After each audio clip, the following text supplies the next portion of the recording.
Hello बच्चों, आज हम सभी इस वीडियो में अपनी हम 10वीं क्लास का जो मैथमेटिक्स है उसका जो पार्ट 1 है उसका नाम है रियल नंबर्स यानी कि वास्तविक संख्याएं। तो आज हम सभी इस वीडियो में कुछ संख्याओं के बारे में जानेंगे। इसके बाद 1 बाय 1 आपके सामने वीडियोज आते रहेंगे, ठीक है।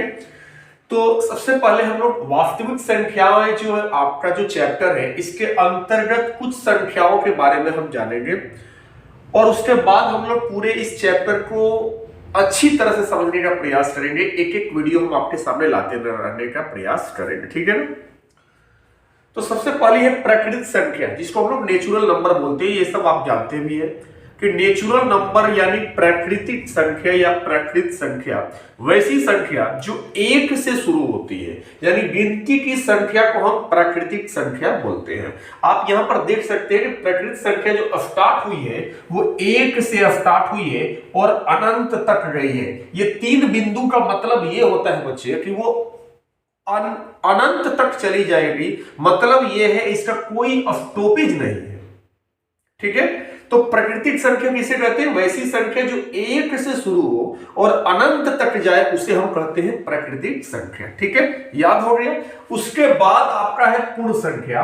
तो पूर्ण संख्या क्या होती है? जब आप प्राकृतिक संख्याओं के संग्रह में शून्य को भी आप शामिल कर लेते हैं तो वो बन जाती है पूर्ण संख्या। यानी कि आप दोनों में आप अंतर देखो तो प्राकृतिक संख्या जहां एक से स्टार्ट हो रही है वही पूर्ण संख्या शून्य से स्टार्ट हो रही है। तो प्राकृतिक संख्या और पूर्ण संख्या आप सारे बच्चे समझ गए कि प्राकृतिक संख्या एक से शुरू होती है और अनंत तक जाती है, वही पूर्ण संख्या शून्य से स्टार्ट होती है और अनंत तक जाती है, ठीक है ना। उसके बाद है आपका पूर्णांक संख्या। तो पूर्णांक संख्या आप देख लीजिए आप कि जब आप 0 से आगे बढ़ते हैं तो 0 1 2 3 4 ऐसे चलता जाएगा, लेकिन आपको पूर्णांक संख्या में 0 से पीछे भी आना है, यानी 0 से पहले आएंगे तो -1 -2 -3 ये इस तरह से आएगा। तो हम यहां पर ये नोट करते हैं कि पूर्णांक संख्या में 0 भी आ रहा है, धनात्मक प्राकृतिक संख्या भी आ रहा है और ऋणात्मक प्राकृतिक संख्याएं भी आ रही हैं।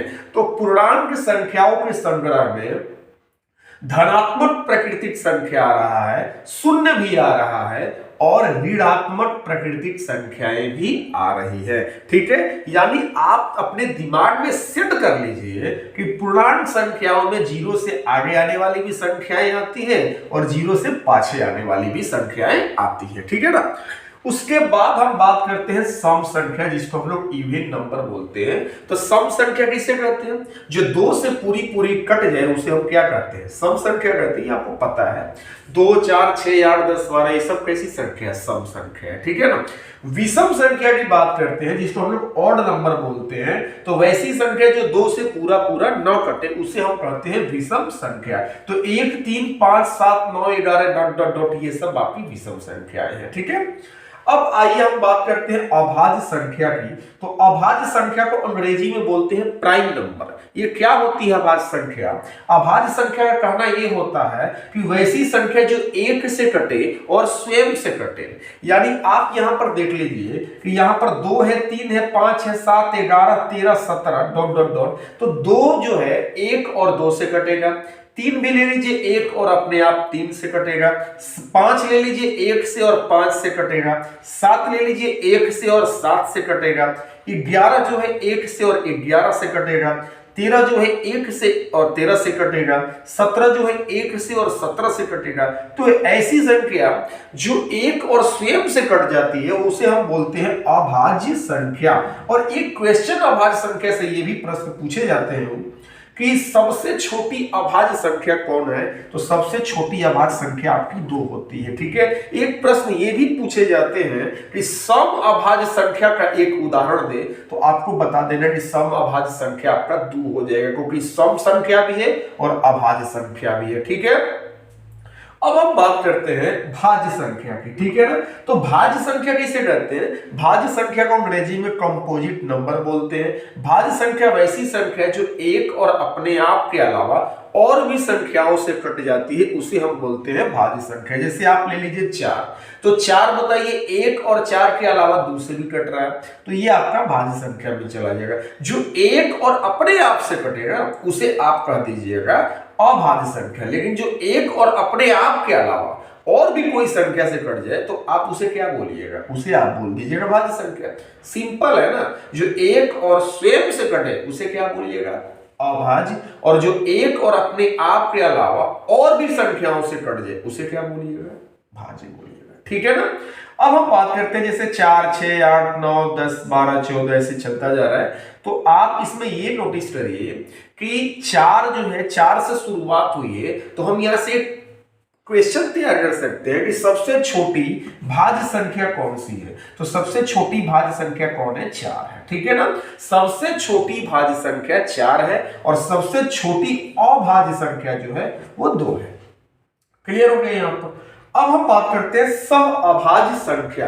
तो सह अभाज्य संख्या को अंग्रेजी में बोलते हैं को प्राइम नंबर, ठीक है ना।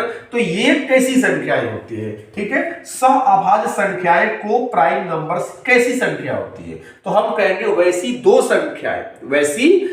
संख्याएं जिनका मसा 1 हो, जिनका मसा 1 हो उसे हम कहते हैं सह अभाज्य संख्याएं। जैसे मैं आपके सामने एक एग्जांपल देता हूं कि आप 3 और 4 को आप सह अभाज्य संख्या कर सकते हैं, क्योंकि 3 और 4 का बच्चे जब मसा आप निकालिएगा तो 1 आएगा, ठीक है ना। तो आपने सारी चीजों को समझा, आपने प्राकृतिक संख्या समझ लिया। जो 1 से शुरू हो और अनंत तक जाए उसे हम क्या कहेंगे? प्राकृतिक संख्या कहेंगे। पूर्ण संख्या क्या बोलेंगे आप? जो 0 से स्टार्ट हो और अनंत तक जाए उसे हम कहते हैं पूर्ण संख्या। पूर्णांक संख्या याद कर लीजिए, 0 से आगे भी जाता है, 0 से पाछे भी आता है। यानी 0 से आगे बढ़िएगा तो 0, 1, 2, 3, 4 ऐसे आएगा, और 0 से पाछे आइएगा तो 0, -1, -2, -3 इस तरह से आना है आपको। क्लियर हो गया। अब हम सम संख्या जो 2 से पूरी कट जाए, विषम संख्या जो 2 से पूरी ना कटे, अभाज्य संख्या जो 1 और अपने आप से कटे, और भाज्य संख्या जो 1 और अपने आप के अलावा और भी कोई संख्याओं से कटे, और सह अभाज्य संख्या यानी को प्राइम नंबर वैसी दो संख्या जिनका मसा जो है 1 हो उसे हम कहते हैं सह अभाज्य संख्या, ठीक है ना। उम्मीद करते हैं आपको सारी चीजें समझ में आ रही हो। इसके बाद जो इसका अगला पार्ट है अगले वीडियो में मिलेगा, ठीक है। इसलिए बच्चे अगर इस वीडियो को अगर आपको समझ में आया होगा तो आप इस वीडियो को लाइक करना, अपने दोस्तों को शेयर भी करना, ठीक है ना। धन्यवाद।